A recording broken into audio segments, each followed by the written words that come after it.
The universal law answers any question that you ask. And many people inadvertently, unconsciously ask disempowering questions. They ask, what's wrong? They ask, who's to blame? They ask, why me? These are disempowering questions. If you ask what's wrong, then your mind will go on a hunt for everything that's wrong. If you ask who's to blame, your mind will project onto other people blame. You'll project onto yourself shame, guilt, things of that particular nature. And the universe will just give it to you. You want to know the answer to this question? It'll just keep giving you that debris. But if you ask an empowering question, what gift is here for me to accept and to reveal? What is seeking to emerge through me right now? Why am I here? If you shift the question, the universe will answer that question as well. It'll show you gifts and powers that are ready to be unleashed through you. It will begin to show opportunities that previously you could not even see because your mind was focused on the problem. Your mind was focused on issues. Your mind was focused on what's wrong. If you shift from a disempowering question to a self-empowering question, your point of view will change. Your perceptual windows will become clear, and you'll begin to see differently. As the statement goes, as thou seest, so thou beest. You start to see differently. Your vibration will be lifted up, and you'll be empowered by the eternal broadcast that's saying in substance, let there be life, let there be love, let there be beauty, let there be light everywhere. You start to see differently. You start to think differently. You start to act differently. You start to act as an empowered being. And then that vibration will match that frequency. An answer will show up. A way will show up out of what appears to your limited perception out of no way. That's the law. Which means frequency, vibration, feeling, what feels good, what feels great, what feels God. That's your soul speaking to you, isn't it? That's it. And that is a part of being loyal to your soul. Many people are being loyal to the news. They're being loyal to the newscaster that's simply a reporter. You know, I say this, two kind of reporters. There are individuals who are reporting from the old paradigm, and there are individuals who are reporting from that which is emerging. The pioneers of the possible, the pioneers of a vision. We are reporting from what is seeking to happen. The old reporters are reporting the news, which is really the olds of an old paradigm. What are you going to be loyal to? Your soul, which is saying I have infinite possibility for you? Or are you going to be loyal to the newscasters that are casting seeds of doubt and worry and fear and anxiousness and anxiety? It's our choice. I'd rather be loyal to my soul than to the news. Thank you, which means we got to go to Genuine, we got to go to Genius, we got to go to Dr. Howard Washington Thurman, yes. Yeah. He had a very powerful statement. He talked about the voice of the genuine within us. Now, please be aware, Dr. Thurman was a mystic.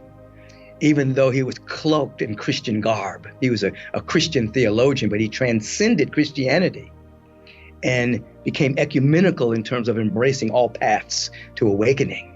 I met Dr. Thurman. I stayed in Thurman Hall when I attended Morehouse College and had a chance to meet him and feel his frequency and his vibration. But he talked about the fact that there's a voice of the genuine within us. It's the voice of our soul. It's the voice of our spirit. And he went on to say that if you do not listen and follow the voice of the genuine, you'll be dangling on the strings of as a puppet, and that someone else is holding those particular strings. You won't be empowered. You'll be dangling on the strings that someone else is controlling, of which many people are dangling on the strings of the great puppeteer of fear, doubt, worry, materialism, consumerism, war, rumors of wars. The voice of the genuine is heard when you meditate. The voice of the genuine is heard when you practice the life visioning process. The voice of the genuine is heard when you affirmatively pray, not beg and beseech a reluctant deity, but to pray to have a realization of that which is real. The voice of the genuine begins to be heard when you're starting to live a life of service and generosity and kindness and compassion. And then you're no longer dangling on the string of someone else's control. You are an instrument of infinite potential, exuding through your own soul. You become an empowered being of which everyone has the capacity to live life at this level. Every being. Woohoo! Which means, I can't believe I'm going to ask this. What in the world do fish and climbing trees and one most important question to ask ourselves has to do with anything? You got to remind me about the fish. Now, I will say this. There's so much about fish. First of all, a fish doesn't even know it's in water until it's taken out of water. Okay? We are in a field of infinite potential. And many of people are outside of that particular environment in an unconscious way. But when you get back in it, you feel at home. You feel at home. When the fish throws it back into water, it feels at home. Now, what do you ask me about climbing trees? You have mentioned astutely before that if a fish were to judge herself or a fish were to judge himself, you know where I'm going now. If the fish were to judge itself by an animal that can climb a tree, it would have a lack of self-esteem. But it doesn't. A fish is a fish. A bird is a bird. They all have distinct ways of participating in reality. But here, listen to who we are. We're the image and likeness of God. Now, most people don't know what that means. They think it means that we look like God. But God is formless. God is invisible to the sensorium. What does that mean? It means that we share a faculty with the source. And that faculty is that we have the capacity to think independent of a condition or a circumstance. We can do that. In other words, when source birthed the cosmos, multidimensional universes, solar systems, over 100 billion solar systems now, since that telescope, that new telescope. James Webb, I believe it is. The Webb telescope. Over 100 billion galaxies and counting. When the source created all of that out of what? Not even a grain of sand, out of nothing. And we're made in the image and likeness of source, which means out of nothing. Nothing. We don't have to change a condition, a circumstance. We don't have to change other people. We just have to go within and put our attention on no thing but a spiritual idea. And then out of no thing, we will birth a new universe for ourselves, new possibilities, new regions of infinite good. We're not going to judge ourselves by anyone else because we are not one of 7.5 billion. We are one of one. The spirit, the source never repeats itself. So there's no one else like us, so we're incomparable. We can't compare ourselves to anyone. Uniqueness is our superpower. And out of nothing, out of no thing, we can birth a whole new life. What's the importance of asking what's our genius? The universe answers every question that you ask. And each of us are a genius according to our uniqueness. Not to compare ourselves to anyone else, but we all have a gift and a talent and a nuance around our gift and our talent. For some of us, it's holding a high frequency. For some of us, it's holding a high vibration during this time of great transition on the planet. So when we ask about genius, because we're one of one, not one of 7.5 billion, everyone has a genius capacity or more. Genius just simply means that you have focused your attention on your gift so that you've become masterful in it. Everyone has genius capacity. If we ask, what is my genius capacity? What is my gift? What is my talent that I am to reveal on the planet at this time in human history? And we begin to hear, not with ears, but with our awareness. We begin to see, not with eyes, but with our awareness, and then walk in the direction of our genius. We will anchor that energy on the planet at this time in human history, and it will affect the prevailing paradigm and change it. Everyone is a genius.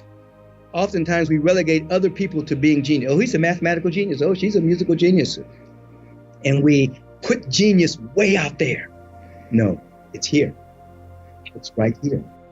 So, Michael, you clearly are a genius, and you are living in your genius nature. You are being loyal to your soul, and we're going to double back there in 1 second. But if I go back in time, I think it was USC, way back when you had a roommate. You're walking around with your roommate. You're converting everybody to atheism. Did you have any idea of where you're going or what you'd be doing or who you'd be today? Absolutely not. If somebody would have said to me at that time, oh, you're going to be a spiritual teacher and you're going to go around the world and you're going to work with the Dalai Lama and you're going to do this and that, I would have laughed. I would have said, get out of here. I'm agnostic. I'm atheist. I did believe there was something like some great order that we were all part of, but in terms of religious God, no. And so me and my friend would go out and basically convert people from Christianity into atheism. And so that was our joke every day. We said, how many did you get, Kenneth?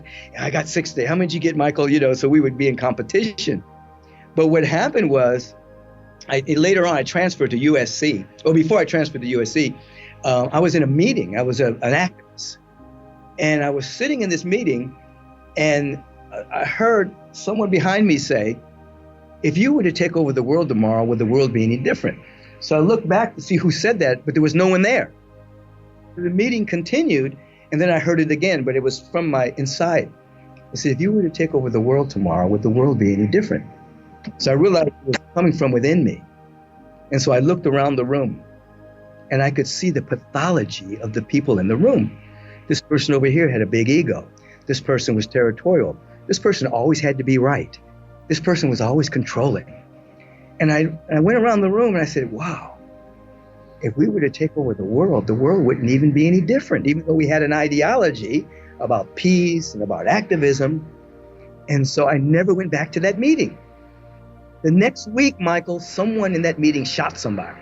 They got into an argument and somebody was shot. But I wasn't there to be the whole legal thing that went on. I enrolled subsequently in USC. I was a psychobiology major. My path was med school. And that's when I began to have these spiritual experiences. At the time, I didn't call them spiritual experiences. I thought they were pathological mental aberrations, because I was hearing things, I was seeing things, I was leaving my body all the time. And so the first thing that I did, Michael, was I stopped smoking weed. I said, this has got to be the cannabis sativus. And so I stopped smoking weed, but the experience is magnified. Yeah. Until finally it culminated with a spiritual breakthrough. In a lucid dream, I was stabbed in the heart. The pain was excruciating physically and emotionally. And I died. And when I woke up, I could see that we were surrounded by such beauty. The love was penetrating my being, and the path of my life totally changed. I became dedicated, first of all, to finding out what happened to me. And then secondly, to integrate and sustain these higher frequencies of life. And that's when I came back into the mystical teachings of Jesus, came back into the teachings of Buddha, came back into the teachings of ultimately Walter Russell and George Washington Carver and Howard Thurman and all these masterful teachers, Kuan Yin, and realized regardless of what age, regardless of where these figures were on the planet, they were all teaching the same thing. And what's beautiful about our time right now, that all of this knowledge is not centralized around one central person in different parts of the world. This knowledge is everywhere. It's on the internet, it's in the library, it's in books. Everyone has access. The only thing that separates people is their practice. You see, everybody's the same. The only thing that separates people are their habits. And if people generate a habit of asking the right question, the habit studying the right stuff, habit of listening to programs like this, habits of spiritual practice, their habit will transform their life. True, true, true. Thank you, thank you, thank you. Last few things that I want to find out about your podcast and what's coming up. What you're talking about here. You talk about being a participant rather than an anticipant. And what you're talking about is joyful participation. You call it joyful participation in the energy that's flowing. That's right. You've really done your homework good. Yeah, many years ago, I coined the phrase anticipant as opposed to participant. Many people are living their life as an anticipant. They're anticipating something good. There's nothing wrong with that inherently, other than the fact that you're always putting your good in the future. I'm anticipating something to happen in the future.